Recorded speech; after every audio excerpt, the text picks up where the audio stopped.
कितना लंबा रास्ता है, मेरी तो जान ही निकल गई आते आते। अब बस जल्दी से ये जंगल निकल जाए, फिर आराम से घर पहुंचकर सुकून की नींद सोऊंगा। वैसे भी कल सुबह सवेरे उठकर दोबारा फसलों की बिक्री करना है। यही कहता हुआ रामविलास जंगल के अंदर दाखिल हो गया कि तभी साइकिल का चक्का एकदम जाम हो जाता है। हाय मैया, ये क्या हुआ? अरे इस साइकिल को भी अभी खराब होना था। रामविलास अब वहां से पैदल ही गुजरने लगा। तभी बढ़ते कदम के साथ कुत्तों के रोने की तेज आवाज उसे सुनाई पड़ती है। पूरे जंगल का माहौल एकदम डरावना लग रहा था। तभी अचानक रामविलास की नजर पेड़ के ऊपर पड़ी तो उसकी रूह कांप उठी। उसने देखा एक आदमी गर्दन में फांसी लगाए डाल से झूल रहा था। वो इससे ज्यादा कुछ बोल पाता या सोच पाता, उसी पल में वो लटकती लाश गायब हो गई। रामविलास बहुत ज्यादा परेशान था। वो जंगल के लगभग आधे रास्ते पर पहुंच चुका था। मैंने सुना है गांव के किसान और अपनी जिंदगी से परेशान लोग इसी जंगल में आकर आत्महत्या कर लेते हैं और फिर हमेशा उनकी आत्मा इसी जंगल में भटकती रहती है और सूरज ढलने के बाद जंगल से गुजरने वाले लोगों को मार देती है। तभी उसे एक औरत के रोने की आवाज सुनाई देने लगी। हे राम, उठिए उठिए, हमें छोड़कर मत जाइए।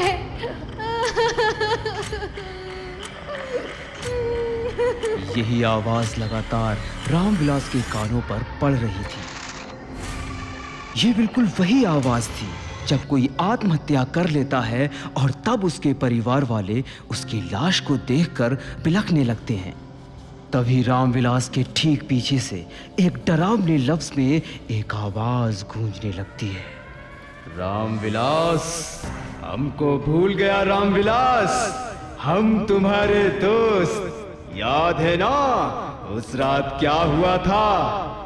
ये आवाज सुनकर रामविलास का पसीना छूटने लगा।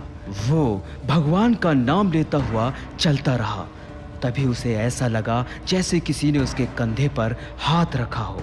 उसका डर और दहशत में बदल गया। रामविलास हल्का मुड़ा तो उसे ऐसा लगा जैसे उसके पीठ पीछे कोई 6 फुट का आदमी खड़ा उसके कंधे को दबा रहा था। उसे दर्द होने लगा और किसी तरह उस हाथ को उसने अपने कंधे से हटाया। रामविलास ने अपने फोन में समय देखा तो रात के 1 बजने में 5 मिनट का समय बचा था।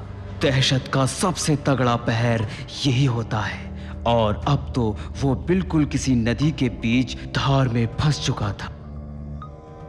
तभी उसे लगा जैसे ठीक उसके पीछे पीछे कोई चल रहा है।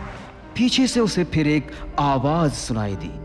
उस रात फसलों में आग लगाते मैंने देख लिया था रामविलास, कहां भाग रहे हो? रुक जाओ रामविलास, रुक जाओ। पीछे से आती ये आवाजें बार बार रामविलास के डर को बढ़ा रही थी। लेकिन अभी तो कहानी की बस शुरुआत थी। वो आगे बढ़ता रहा। तभी उसे खुद से कुछ दूर आगे एक आदमी खड़ा दिखा जिसके गले में फांसी का फंदा था और आंखों के नीचे बड़े बड़े काले घेरे थे। वो उस आदमी को देखते ही रुक गया। बिरजू, तू पिछले साल खुदकुशी कर बैठा था ना? तू अभी जिंदा है तू अभी? दोस्त, भूतिया जगह हमेशा अजीब और खतरनाक ही होती है। बस अब सोचना कम कर और टॉर्च की मदद से पिक्चर्स कलेक्ट कर। रिहांत उस गुफा में टॉर्च के सहारे आगे बढ़ने लगता है और साथ ही साथ गुफा के हर तरफ की तस्वीरें खींचने लगता है। रिहांत को तभी बड़े बड़े कदमों की आवाज सुनाई पड़ती है। ये आवाज उसके ठीक बगल से आ रही थी। वो उस कदमों की आवाज का पीछा करते करते गुफा के आखिरी छोर पर पहुंच जाता है। अब वो गुफा के अंत में पहुंच चुका था। उसे गुफा के अंत में एक दरवाजा दिखाई देता है। उस दरवाजे पर लिखा था दूसरी दुनिया का दरवाजा। रिहांत मन ही मन में ये सोच रहा था कि कहीं ये दरवाजा दूसरी दुनिया का तो नहीं। तभी उसे उस दरवाजे के पार से एक आवाज सुनाई देती है। रीहू बेटा, मैं तुम्हारा दादा, मेरे पास आ जाओ बेटा। बाप रे, ये कैसा दरवाजा है? ये तो मेरे दादाजी की आवाज है। रिहांत को उस दरवाजे के पीछे से उसके दादाजी की आवाज सुनाई दे रही थी। वो सुनकर रिहांत खुश और इमोशनल दोनों था। इसी इमोशन में वो एक गलती करने जा रहा था। उसने दरवाजा खोलने के लिए हाथ आगे बढ़ाया कि तभी पीछे से अभिमन्यु की एक तेज चीख पूरी गुफा में गूंजने लगी। बचाओ, बचाओ मुझे! अभिमन्यु की चीख सुनकर रिहांत भागता हुआ पीछे गया।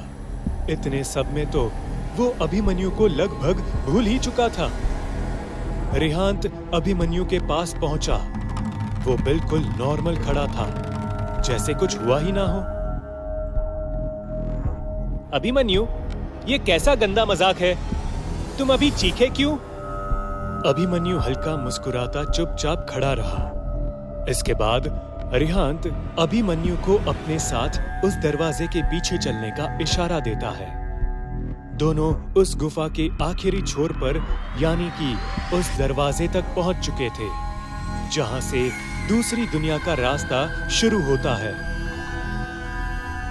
अभिमन्यु, यार ये देखो, पता है मैंने अभी तुरंत कुछ देर पहले अपने दादाजी की आवाज इस दरवाजे के पीछे से सुनी। मुझे लगता है इसके पीछे मरे हुए लोगों की दुनिया है। तो दरवाजा खोलकर देख लो ना, यूं ही ख्वाबों में पुल क्यों बांध रहे हो? सही कहा, मैं दरवाजा खोलता हूँ। रिहांत दरवाजा खोलने ही वाला था कि तभी उसकी नजर अभिमन्यु के शरीर पर पड़ती है। यार, जब तुम इस गुफा में आए थे तब तुमने सफेद शर्ट और ब्लू जीन्स पहनी थी। अभी तुमने काली स्लीव्स और लाल लोअर पहना है। भाई, आखिर तुमने कपड़े कब बदले? तभी अभिमन्यु के दांत बाहर आने लगते हैं। उसका कद बड़ा होने लगता है। उसके हाथ के नाखून बढ़ने लगते हैं और वो अब पूरी तरह से एक डेविल बन चुका था। हमें नहीं पता था, हम इस कॉलेज में नए आए हैं। क्या आप हमें ड्रामा रूम का पता बता सकते हैं? फर्स्ट फ्लोर, चौथा कमरा। आज के बाद तुम दोनों यहाँ भटकना भी नहीं चाहिए। तुम्हें पता नहीं ये कमरा कितना खतरनाक है। यहाँ पर कभी भी कुछ भी हो सकता है। क्या मतलब है आपका? इस कमरे में अदृश्य राज छुपा है, जिसे कोई कभी नहीं देख सकता। इस कमरे की वजह से कई लोगों की जान गई है। अगर तुम दोनों को अपनी जान प्यारी है तो तुम दोनों यहाँ पर फिर कभी आने की हिम्मत मत करना। रश्मि और सिमरन वहाँ से डरकर भाग जाती हैं और ड्रामा रूम में आकर अमित और सोहन को सारी बात बताती हैं। दोनों इन बातों को मजाक समझकर उसका मजाक उड़ाने लगते हैं। तुम दोनों ना किसी की भी बात सुनकर डर जाती हो। वो कोई स्टूडेंट होगा जो तुम दोनों को डराने के लिए ये सब बोल रहा होगा। हाँ, शायद तुम्हारी बात सच हो। अमित और सोहन उस ड्रामा रूम में जाने का प्लान बनाते हैं।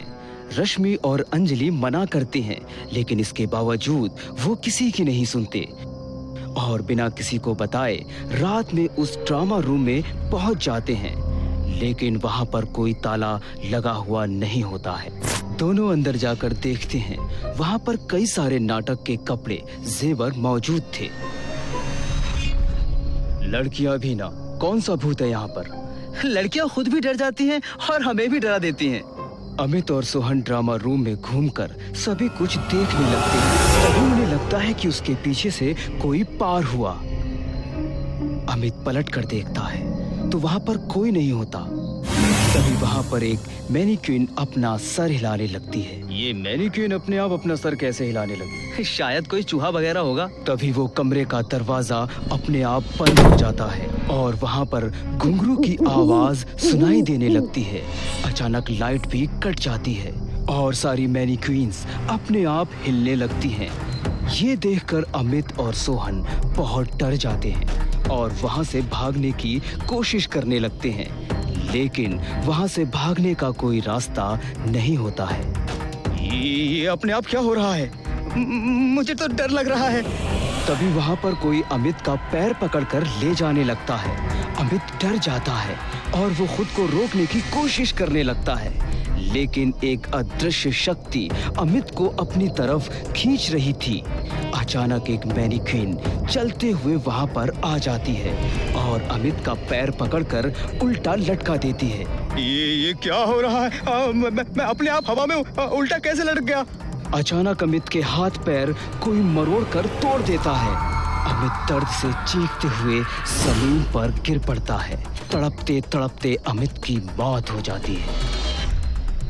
अमित, अरे यार, अगर तुम्हारा ये कोई मजाक है तो मुझे बहुत डर लग रहा है अमित। तभी अमित के पीछे एक खूंखार राक्षस की तरह दिखने वाला मैनीक्वीन खड़ा हो जाता है। उसकी आंखें चमकने लगती हैं और गर्दन पर हाथ डालकर उसका गर्दन दबाने लगता है। सोहन कोट को छुड़ाने की कोशिश करता है, लेकिन वो नाकाम होता है। कौन है? छोड़ दो मुझे। अमित, अमित कहाँ हो तुम? वो मैनीक्वीन सोहन की गर्दन पकड़कर मरोड़ देता है और उसकी मौत हो जाती है। अगले दिन सिमरन और रश्मि सोहन और अमित का परफॉर्मेंस के लिए इंतजार कर रही होती हैं। कहीं रात को ये दोनों ड्रामा रूम में तो नहीं चले गए? हमें वहाँ जाकर देखना पड़ेगा।